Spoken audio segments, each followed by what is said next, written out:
Hi, I'm Amy with Eastside Wellness Chiropractic. The next exercise in our active care series is a half kneel press. We have Kara on a nice spongy mat.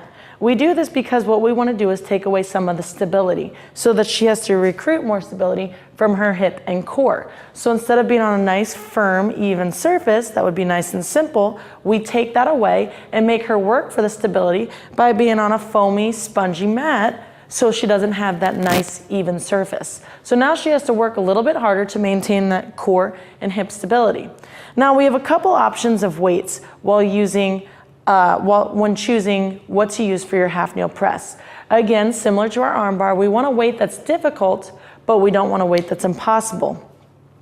You can use a kettlebell. What's nice about a kettlebell is that the weight is unevenly distributed. So rather than having a nice, even distributed weight, we have a bell that wants to pull us back because most of the weight, if not all of the weight, is on the back side of your wrist. So that's another factor that you actually have to fight that works against you and actually requires you to recruit more stability.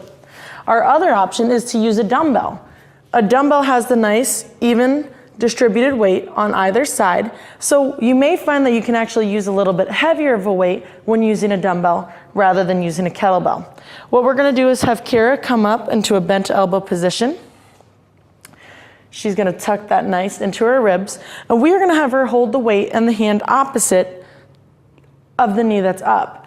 By doing this, we get a nice effect across the abdomen called the serape effect, where we have to contract and use stabilizers across the body. So what Kara's going to do is she's going to press the weight up into the air while staying heavy on the knee and light on the front feet. Notice how Kara did a great job keeping the shoulder drawn down away from her ear, making sure to contract in that lat. One thing we want to make sure that we're not doing is as we press up, really pulling that shoulder up into the air. We want to keep that locked down. As Kara pulls the weight down, she wants to pull as though she's pulling against resistance all the way back down into her rib cage. She's going to repeat this for the number that we assigned to her after she came in. We're going to go ahead and do that nice and fluid again. Good, and then down. Now notice how Kara's stopping a little bit out in front of her. Go ahead. You can see how the weight is in front of her head.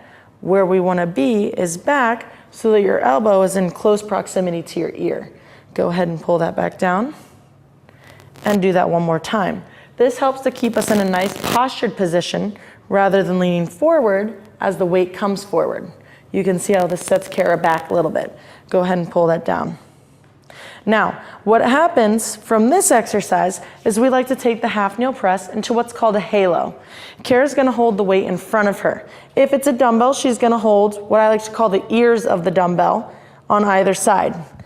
If it's a kettlebell, she's gonna hold the bell as if she's looking at the bottom of it so that it wraps around her head. In this case, we're gonna have Kara use the dumbbell. You're gonna hold the weight, eye level, and as she wraps the weight around her head, she wants to maintain the eye level. So you're gonna come around in a circular motion, all the way around, avoiding your hair, turning the weight as you go, and back. What we wanna make sure she doesn't do is as she circles around her head, brings the weight above her head rather than around her head. As she goes through this, she wants to make sure she stays completely still through the core, allowing the motion to only come from the shoulders as she wraps that dumbbell around her head. One more time. Perfect. And that's our half kneel press into our halo.